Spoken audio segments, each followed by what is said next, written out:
United States has a very powerful prison industrial complex, as we've discussed before, and we have the largest body of prisoners anywhere in the world. It is stunning, the number of people incarcerated in this country, and it is sometimes terrible, the conditions under which they exist. Black and Pink is an organization that describes itself as an open family of LGBTQ prisoners and free world allies who support one another. It works towards the abolition of the prison industrial complex as well as related issues. The Reverend Jason Lydon is a Unitarian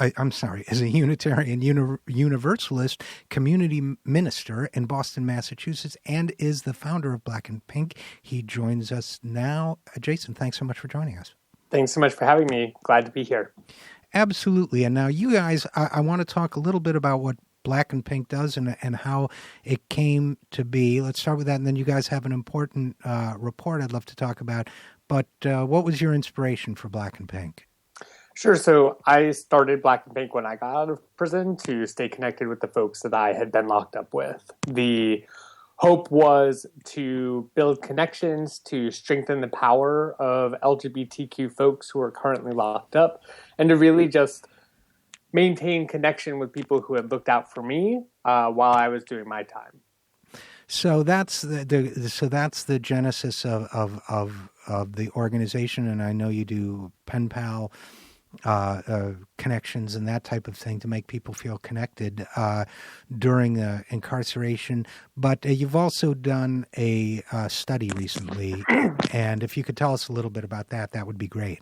You bet. So I think it's important to see Black and Pink also as a nationally networked grassroots organization that, as you said, we're working towards the abolition of the prison industrial complex while meeting the immediate needs of LGBTQ prisoners who are experiencing suffering and violence.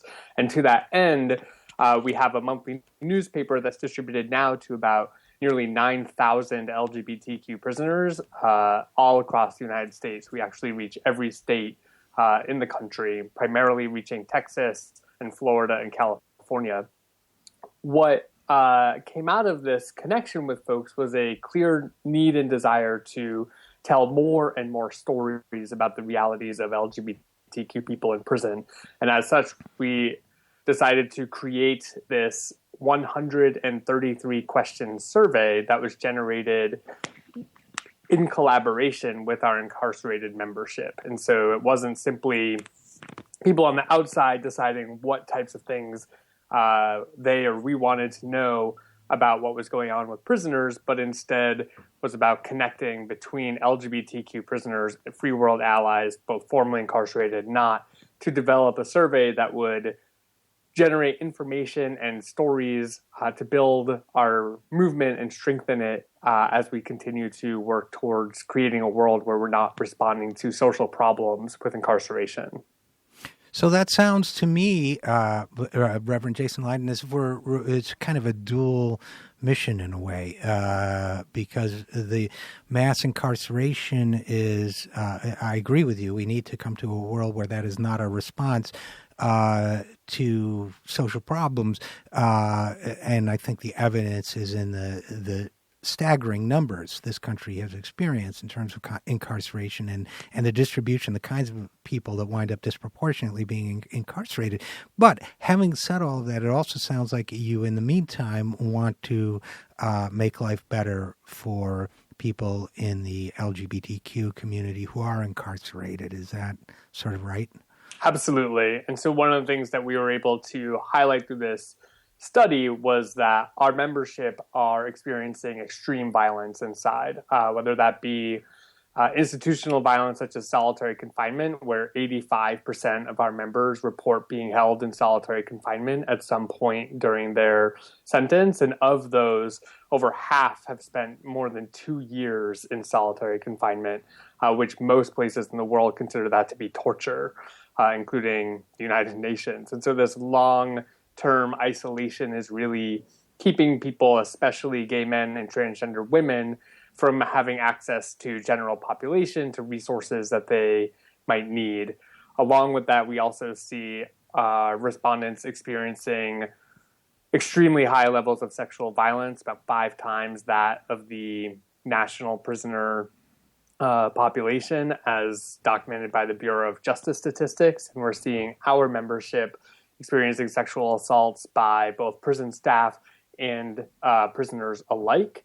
And putting that in the context of a system that controls people's bodies in all aspects of their lives. And so the practice of strip searching is considered within the purview of the institution for security reasons, and yet strip searches themselves are a form of sexual violence that's happening constantly to people on the inside. See, and this is one of the reasons why when I heard about your program and your report, I thought it was important to have you on, Jason Lydon of Black and Pink, because number one, because we are, and I am sympathetic, very supportive of the idea of ending the prison industrial complex once and for all. I think it's urgent that we do so. But secondly, because I found, frankly, the results of your survey to be shocking.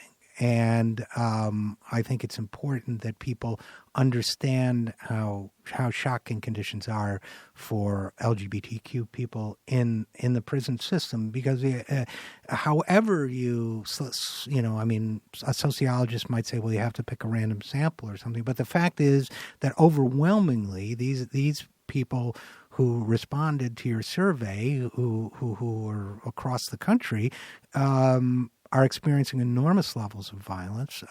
Solitary confinement is absolutely considered torture, psychological torture of the worst kind, and that they're experiencing it at an extended rate. The sexual violence, the rape, which is already very high compared to the general population in prison, and then that it's so much higher for the people who responded to your survey. I mean, this to me is, alarm bells should be ringing, sirens should be going off, your lights should be flashing. Absolutely. And it's something that I would hope that not only people doing advocacy work on the outside of prisons, pushing for prison conditions to change, to take note, but also for judges who are considering sentencing people to prison, that the practice of sentencing someone for any number of different things to a time of incarceration needs to be understood that they're not simply denying them their liberty, they're actually sentencing people to sexual violence, that judges cannot ignore the fact that their choice to sentence somebody to do time inside means that they are actively participating in a project that is leading to rape of LGBTQ prisoners, particularly transgender women and gay men, that is leading to people experiencing torture through solitary confinement, that is leading to incredibly inadequate health care, where nearly half of our respondents didn't access health care that they needed simply because they couldn't afford the fees that the prison was assessing them. And so not only should this be inspiring us on the outside to organize and agitate, but also that judges really need to be accountable for the sentences that they're giving to people. It raises an interesting question. I'm Richard RJ Eskow, and we're talking with Reverend Jason Lydon on the Zero Hour. It really raises an important question, which is, and I don't know if you've talked to attorneys about this, but the Constitution of the United States says that people must not be subjected to cruel and unusual punishment. Yet, in effect, here we have data which suggests that to be LGBTQ and to be incarcerated in this country is very likely to subject you to sexual violence and torture.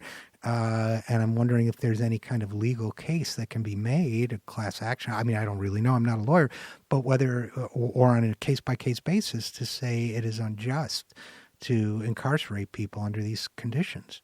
Absolutely. And a lot of LGBTQ prisoners have been using their power as jailhouse lawyers to organize their own responses, to file their own cases, and to constantly be challenging the harms that they're experiencing in the prison system through the courts.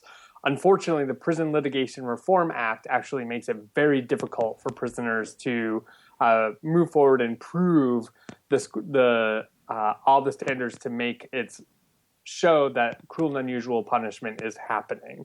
And so the restrictions that are imposed upon prisoners for their access to the courts makes it far more difficult than any one of us, say, on the outside of prison. If we were trying to show that cruel and unusual punishment was happening, it would be far simpler for us in terms of navigating the system. And so one step moving forward that we should all be doing is also working to ensure that Congress repeals the Prison Litigation Reform Act, which would allow prisoners to be able to show and challenge the violence that's happening inside against them with more ease to have access to the court system. What are some other things that people can do? One would be to press for the repeal of this act. What are some other things people can do to maybe educate themselves on this issue or get a little more involved in it? Absolutely. I think first and foremost, everybody should be writing to somebody who's in prison, and that should be done not simply as an act of charity of making somebody in prison feel good, but it is about actively creating authentic relationships between free world folks and currently incarcerated folks to create a dynamic where we are building relationships together that are about informing the movement to be more effective in our ability to win. That prisoners are the ones who know best what it will be like to change us to a world where we are not responding to social problems with incarceration, that they know best what is going on inside of prisons, and that the key way we as folks on the outside can be in solidarity with people in prison is to build those authentic relationships. So I think first and foremost, if someone is not writing to somebody in prison, they should change that so that it's not simply about trying to save people in prison, but rather ensuring that they have the resources and tools to make the changes themselves with us on the outside, standing in solidarity and taking action with them.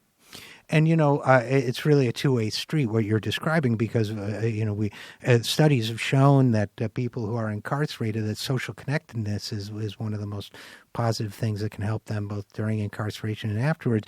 But in terms of, reentry and all those things, rehabilitation. But also what you're saying is that the person who's doing it, it's not an act of charity. It's a step toward their own education.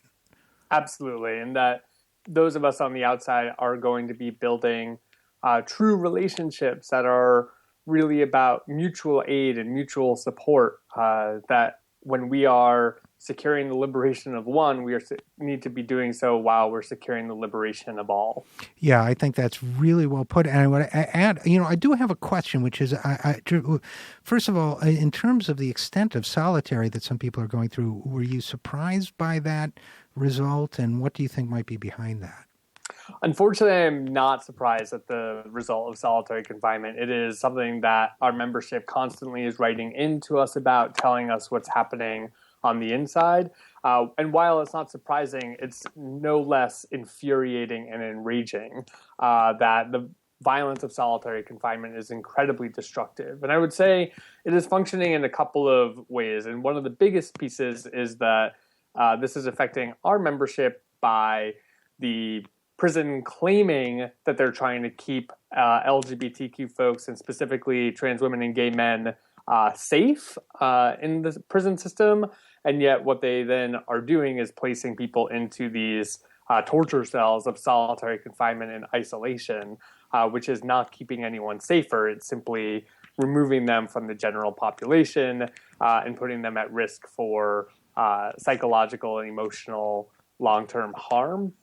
What it's also, just one other piece that's also doing is facilitating control of gay men and transgender women's sexuality, that they're clearly utilizing solitary confinement as a way of stopping consensual sex from happening in the prison system, that they claim through the Prison Rape Elimination Act that they're working to keep prisoners safe from sexual violence, though we can see that that's clearly not true. And instead what we are seeing is this tool of solitary confinement to restrict the ways in which healthy consensual sexual activity is happening between prisoners. And, it also strikes me that it might be an enforcement of social conformity of some kind. But those two, the first explanation just doesn't hold. It doesn't make sense, because surely it's not as if the only alternative to exposing people to sexual violence is to isolate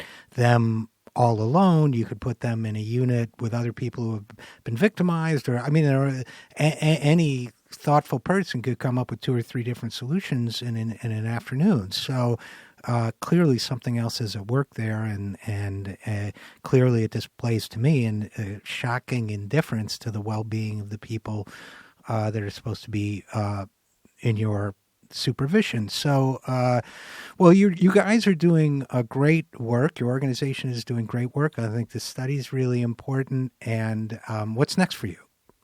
For us, we are hoping to continue to build with our prisoner membership, that we continue to win victories of ending solitary confinement, of stopping the use of it state by state, of stopping the use of it by the Federal Bureau of Prisons, of working to get us to a place where prisoners are not being disciplined for consensual sexual activity, and where we are truly bringing an end to sexual violence in prison, which will bring us closer to a place where we are not building and creating more of these prisons to lock people up that we consider to be disposable.